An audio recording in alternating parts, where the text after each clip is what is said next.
some time back, I posted a video around 3 months back reviewing my laptop that I had recently purchased, the MSI GF63, and a lot of you had questions. I got flooded with 400 plus questions around, and around 200 plus were asking a lot regarding this laptop in particular. Now, I will be addressing all of, if not all, I'll be trying to address most of those questions in this video segment itself. So stay tuned for that. So let's begin with the Q&A. One of the first questions that I got very frequently was that the battery life in this is, just not worth it. It's plain crap. That's what many people were claiming. And yes, the 7 hours of battery life claim that they're doing, it just really doesn't do this laptop any good. At best, I would say I am currently at 96%, and I'm almost, I've currently put my laptop in a battery saver mode. What this does is you can basically use your laptop as a laptop. You can watch videos, 4K videos, everything, internet browsing. It won't hamper your experience at all. Besides, you just can't game. That is only one drawback that you would be having. And currently, let's just bring down the brightness a bit. So the brightness is at around 40-45%, and the battery life that it generally indicates is around 4+ hours, and I end up getting close to 5.5 hours of battery usage out of this. So the battery life for me is not terrible, but yes, much lesser than what they had claimed initially of 7 hours. I have never gotten 7 hours of battery life. For that matter, never crossed 6 hours of battery life. So that is one. Second question.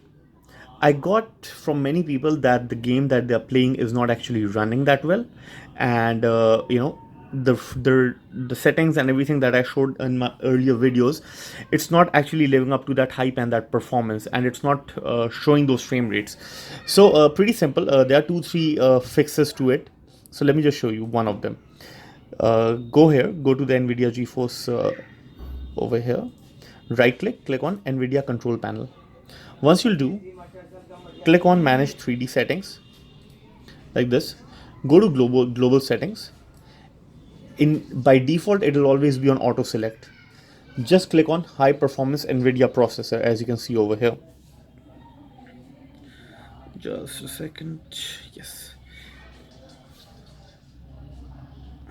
So click on high performance NVIDIA processor, and more or less you should be good to go. You should not have any problem, while playing these games.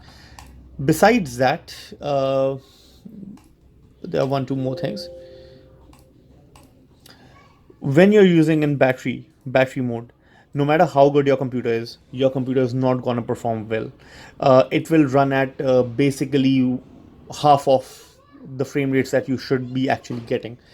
Another workaround to that is, if you're still getting poor performance, just go over here, click on shift and click on turbo. So currently I'm in battery mode, so it doesn't really go beyond comfort. So let me put on this charging cable over here. And okay, so now you can see the options are unlocked, and you can go all up to turbo.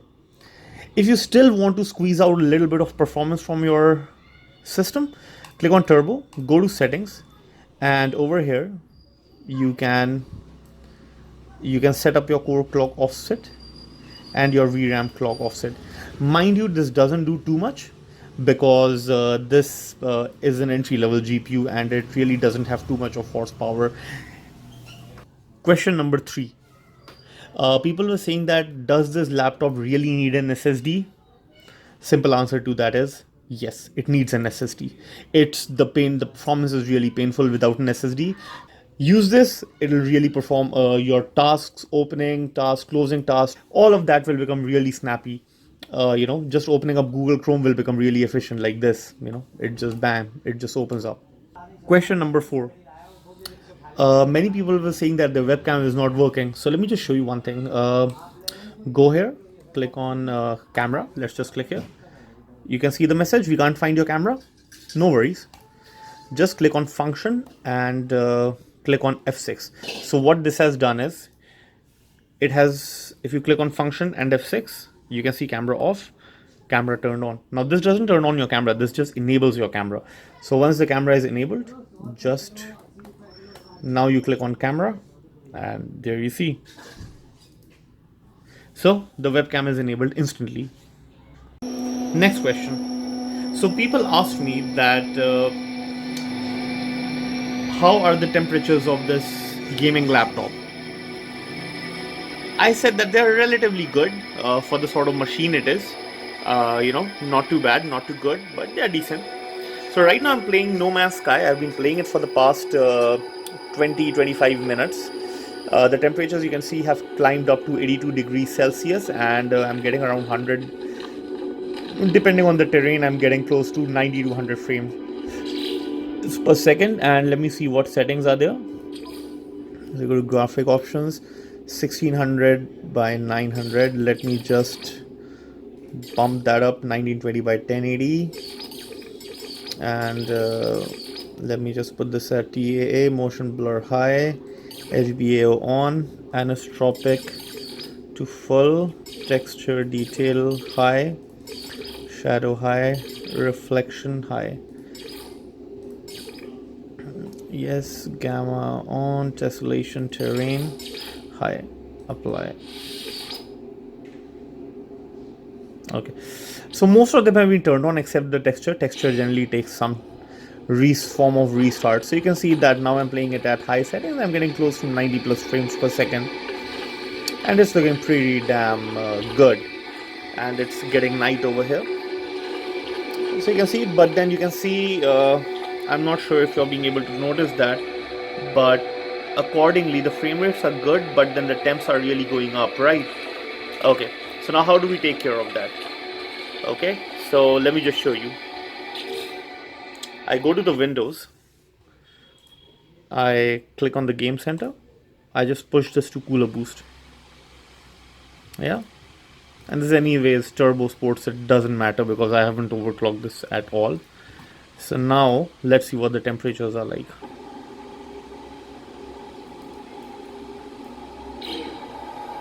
Okay, you can see it's already come down to 79.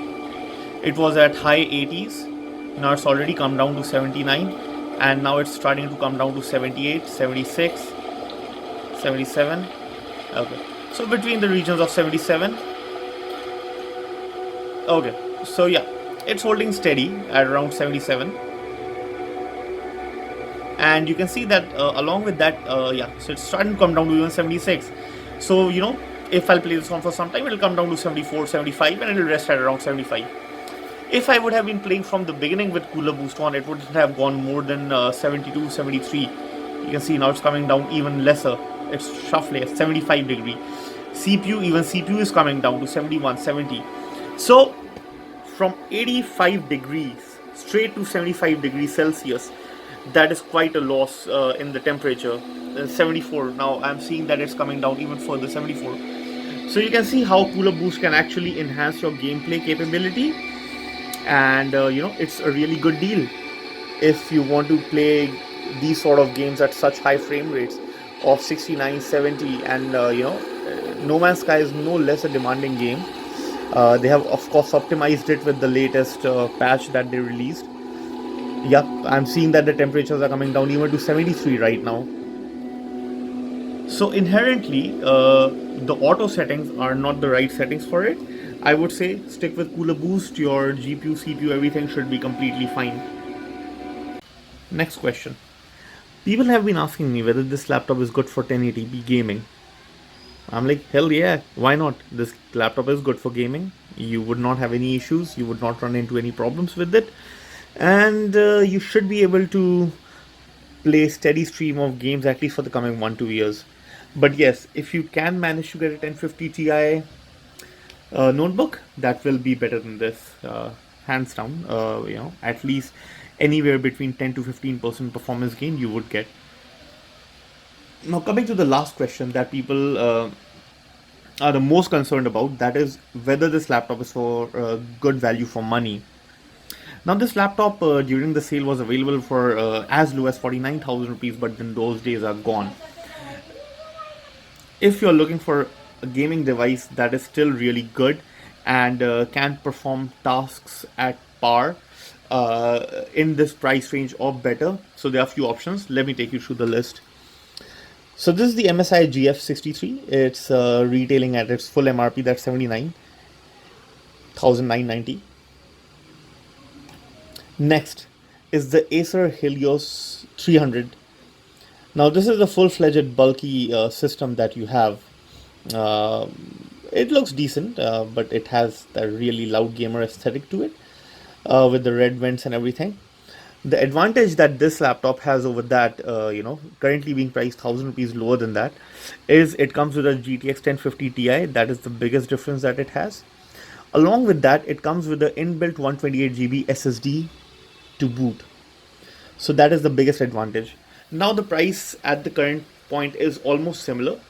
If you think that you're fine with relatively slightly lesser frame rates, very slightly, you're good to go with the GF63. But if you want that extra frame rate, this is definitely a better option to go for. Now coming to the Dell G3. This laptop is for 79, doesn't offer anything additional. It uses a GTX 1050, doesn't come with a SSD. It's basically a thick, heavy laptop. It weighs in around 2.5 kgs. Okay, it comes with a 128 GB SSD, but then the pricing is so similar. You can easily pop in a SSD for around 2,000 rupees more, so that's not a problem. So, I don't see this laptop giving any advantage over the MSI. Probably cooling might be a bit better, I'm assuming, because it's a thick and heavy laptop. So, yeah, that is it. Now comes to the MSI itself. So, MSI GL, this is their, again, powerful, thick and heavy laptop. This comes with a GTX 1050 Ti. And it's got two fans, so for cooling this uses cooler boost technology with two fans, so that is something that's really great. And if you're considering, you can consider this as an option, almost at the same price. Now something at the lower end spectrum, for 63, that is considerably around 20,000 rupees cheaper than almost 18-20,000 rupees cheaper than that laptop, the MSI GF. This has exactly the same specifications, exactly the same, except it comes in a really bulky and ugly looking package. That it has one of the worst looks in my opinion, and comes with a horrible display, and you really won't be able to make much use out of it. It comes with a TN panel. This is an IPS panel after all, so my suggestion would not be to go with this. So if you're looking for a thick and heavy laptop, this is definitely the best buy for you. The Acer Predator Helios or the MSI GL63, or you can go for the GF63 if you're willing to compromise a bit on the performance but increase your portability by a lot. Alright, thank you so much for watching this video. If this was helpful at all to you, give a like, subscribe to the channel, and I will be bringing in more content about this laptop or any other new technology that comes my way and I find that to be interesting. Thank you so much for watching. Alright, take care, bye.